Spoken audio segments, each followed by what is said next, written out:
साथियों, कैसे हैं आप लोग। उम्मीद करते हैं काफ़ी बेहतर होंगे और अपना एग्ज़ाम की तैयारी काफ़ी बढ़िया से कर रहे होंगे। ठीक है, तो आज हम फिर लेकर आए हैं आपको एग्ज़ाम की तैयारी में चार चांद लगाने के लिए क्लास 10th 2027 के लिए काव्य खंड का चैप्टर 4 स्वदेशी का जो कि VVI ऑब्जेक्टिव क्वेश्चन, जो कि इसमें हमारा टोटल 35 VVI ऑब्जेक्टिव क्वेश्चन है, जो कि कम समय में आपका समाप्त हो जाएगा। ठीक है, लेकिन सभी VVI है, परीक्षा में पूछे जाने वाला है, तो आप लोग पूरा क्लास को लास्ट तक वॉच कीजिएगा। ठीक है, और चैनल पर नए हैं तो चैनल को सब्सक्राइब कर लीजिएगा। चलिए क्लास को स्टार्ट करते हैं।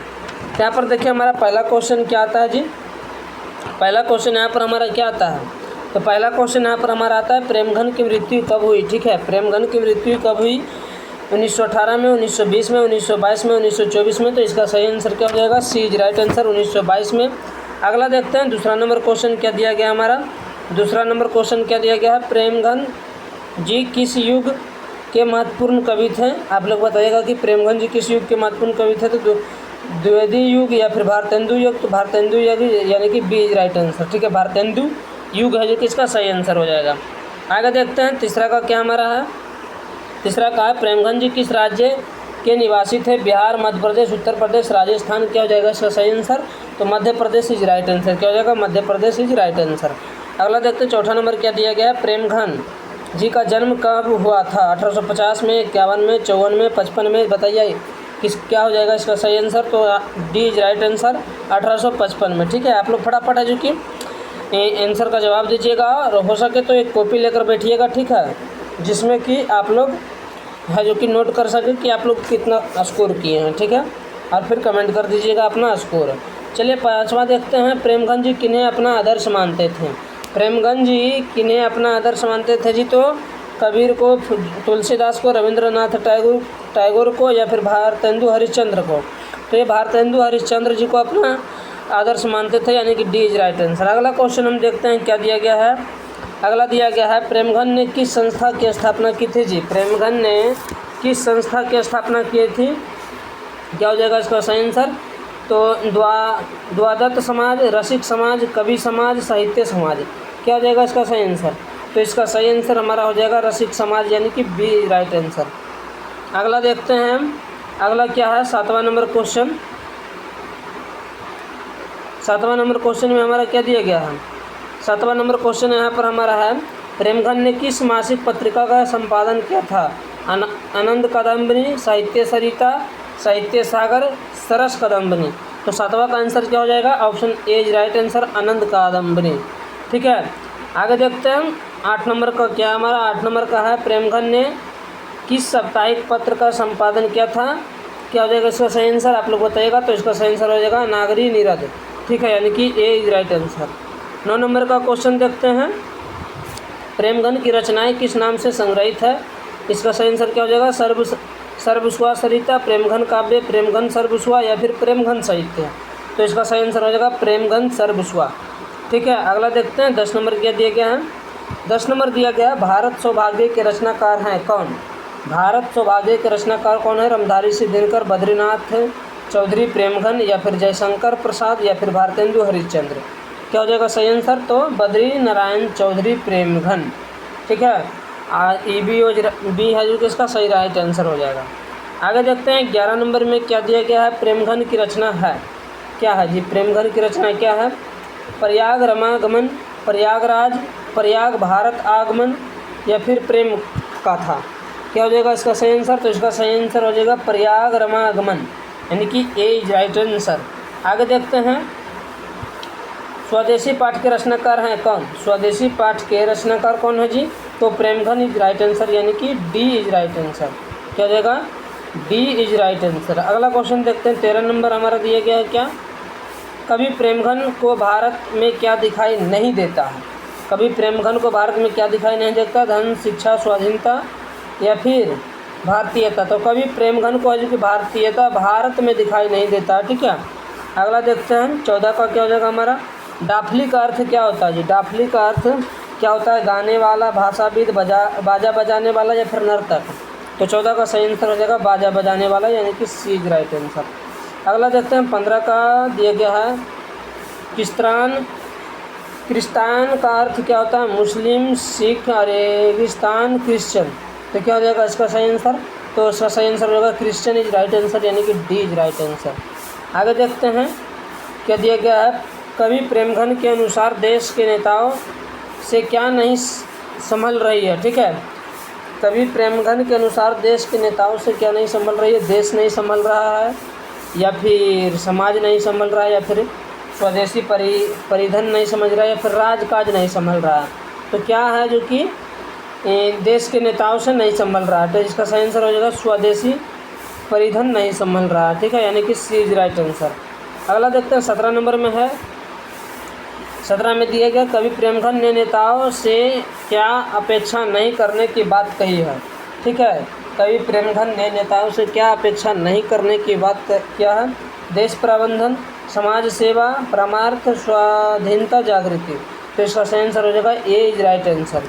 ठीक है, आगे देखते हैं 18 का क्या दिया गया। प्रेमघन का निधन कब हुआ था। प्रेमघन का निधन कब हुआ था जी, बताइए। इसका सही आंसर क्या हो जाएगा। तो इसका सही आंसर हो जाएगा 1922 इज राइट आंसर। ठीक है, 1922 इज राइट आंसर। आगे देखते हैं 19 नंबर क्वेश्चन को। तो 19 नंबर क्वेश्चन में क्या दिया गया है। प्रेमघन किस युग के साहित्यकार थे। प्रेमघन किस युग के थे, तो भारतेंदु युग के। दोनों जो कि अभी रिपीटेड क्वेश्चन था, जो अभी 2 ऊपर गया और एक ऊपर गया और एक ये। ठीक है, चलिए कोई बात नहीं। यहाँ पर देखते हैं 20 का क्या दिया गया। जीर्ण जनपद किसकी कृति है। प्रेमघन की, श्रीधर पाठक की, रामनरेश त्रिपाठी की, नागार्जुन की। क्या हो जाएगा सही आंसर 20 का। तो यह है जो कि प्रेमघन की है, यानी कि ए इज राइट आंसर। ठीक है, आगे देखते हैं 21 नंबर में क्या दिया गया है। स्वदेशी शीर्षक पाठ्य पुस्तक में संकलित कविता किस छंद की है। किस छंद की है जी, आप लोग बताइएगा। चौपाई, दोहा, सराठा, छप है। तो ये क्या हो जाएगा इसका सही आंसर। तो इसका सही आंसर हमारा हो जाएगा दोहा इज राइट आंसर। ठीक है, नेक्स्ट बढ़ते हैं 22 में। 22 क्या दिया गया। विदेशी क्या दिया गया है जी। विदेशी से कवि का क्या तात्पर्य था। विदेशी ऐसे होगा। ठीक है, विदेशी ये ऐसे दे दिए गए। चलिए आप लोग समझ गए होंगे। आगे देखते हैं विदेशी से कवि का क्या तात्पर्य है, यही बताना है। ठीक है, अंग्रेजी, अमेरिकी, फ्रांस, डेनमार्क। तो इसका सही आंसर क्या हो जाएगा। तो इसका सही आंसर हो जाएगा अंग्रेजी, यानी कि अंग्रेज को कह रहे हैं। ठीक ना, चलिए आगे देखते हैं 23 नंबर क्वेश्चन। इनमें से कौन नाट्य कृति है। मानसरोवर, विपथगा, या फिर मृगनयनी, या फिर भारत सौभाग्य। तो 23 का सही answer D is right answer.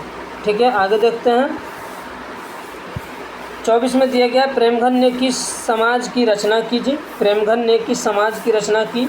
तो ये भी देखिए अभी ऊपर हुआ था रसिक समाज, यानी कि सी इज राइट आंसर। आगे देखते हैं 25 का प्रेमघन का जन्म कहाँ हुआ था जी। प्रेमघन का जन्म कहाँ हुआ था।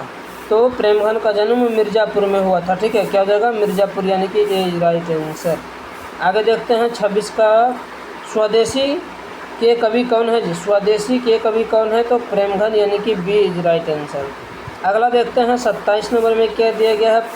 प्रेमघन की प्रसिद्ध नाट्य कृति कौन सी है। तो इसका सही आंसर क्या हो जाएगा। हर्ष हदर्श, या फिर जीर्ण जनपद, या फिर ब्रिजानंद पांचक, या फिर प्रयाग रामागमन। तो इसका सही आंसर हो जाएगा प्रयाग रामागमन, यानी कि डी इज राइट आंसर। ठीक है, 28 का देखते हैं। प्रेमघन ने इनमें से किस मासिक पत्रिका का संपादन किया जी। तो नागरी निरध का। ये भी देखो रिपीट हो गया। ठीक है, चलो आगे देखते हैं 29 का क्या है। 29 में दिया गया प्रेमघन। देखो रिपीट हो रहा है क्वेश्चन, लेकिन क्वेश्चन पूछने का तरीका थोड़ा अलग है, और वही आपको क्या करना है, समझना है। ठीक है, कि किस तरह से क्वेश्चन पूछा जा सकता है। चलिए आगे बढ़ते हैं 29 को देखते हैं। प्रेमघन ने मुख्य रूप से किस भाषा में काव्य की रचना की है जी। आप लोग बताइएगा क्या हो जाएगा। तो ये ब्रज भाषा इज राइट आंसर। ठीक है, आगे बढ़ते हैं 30 का। पराधीन भारत में चारों वर्ग में चाह थी। पराधीन भारत में चारों वर्ग में चाह थी क्या थी। तो कलावृत्ति की, दासवृत्ति की, या फिर दोनों, या फिर इनमें से कोई नहीं। तो इसका सही आंसर क्या हो जाएगा। पराधीन भारत बोल रहा ना। पराधीन भारत में चारों वर्ग की दशा कैसी थी जी। तो ये दासवृत्ति थी। ठीक है, चलो आगे देखते हैं 31 आ जाओ। चलो आ गया 31 नंबर क्वेश्चन। इसमें क्या दिया गया। प्रेमघन की काव्य कृति है कौन सा जी। अरुणोदय, हर्षदर्श, या फिर जीर्ण जनपद। तो सभी है। D is right answer. आगे देखते हैं 32 का क्या हमारा 32 का दिया गया, कवि के अनुसार भारतीय को क्या अच्छा लगने लगा था? विदेशी चाल चलन, विदेशी वेशभूषा या फिर विदेशी रहन सहन या फिर सभी? तो ये सभी है जो कि भारतीय को बढ़िया लगने लगा था और वो अभी भी कॉपी हो रहा है, इसमें कोई नई बात नहीं है, ठीक है। लेकिन यहाँ पर है जो कि विदेशी की सभी चाल चलन वेशभूषा रहन सहन अच्छा लगने के रीजन में बस इतना था कि सभी भारतीय लोग है जो कि अपनी संस्कृति को भूलकर है जो कि दूसरे की संस्कृति को अपना रहे थे, इसमें दिक्कत बस इतना ही था। 33 का क्या है, कवि प्रेमघन समाज के किस वर्ग की आलोचना करता है? समाज में किस वर्ग की आलोचना करता है जी? प्रेमघन जी किस वर्ग के आलोचना करते हैं? तो दुख भोगी, विलासता भोगी, सुविधा भोगी या फिर आलस्य? तो ये सुविधा भोगी की आलोचना करते हैं, यानी कि सी इज राइट आंसर। 34 का देखते हैं, 34 का क्या है, प्रेमघन ने 1874 में किस समाज की स्थापना की? 1874 में किस समाज की स्थापना कीजिए? आर्य समाज, ब्राह्मण समाज, रसिक समाज और इनमें से कोई नहीं। देखो यहाँ पर भी क्या है, यहाँ पर भी देखो रसिक समाज वाला ही सवाल आया, लेकिन पूछने का तरीका अलग हुआ है और इसीलिए बार बार ऐसा क्वेश्चन लाते हैं कि आप लोग समझ सकें कि कैसा कैसा पूछ सकता है एग्ज़ाम में, ठीक है। चलिए, तो यहाँ पर है जो कि हमारा क्लास होता है द इन, ठीक है। तो आप लोग अपना स्कोर कमेंट कीजिएगा कि आप लोगों का जो कि कितना सही हुआ, कितना में से। तो आप लोगों का 34 क्वेश्चन था, इसमें से कितना सही हुआ आप लोग भी कमेंट कीजिएगा। और क्लास कैसा लगा ये तो भाई कमेंट करना नहीं भूलिएगा, और वीडियो को दोस्तों में शेयर कर दीजिएगा। चलिए मिलते हैं नेक्स्ट वीडियो में, तब तक के लिए जय हिंद, धन्यवाद।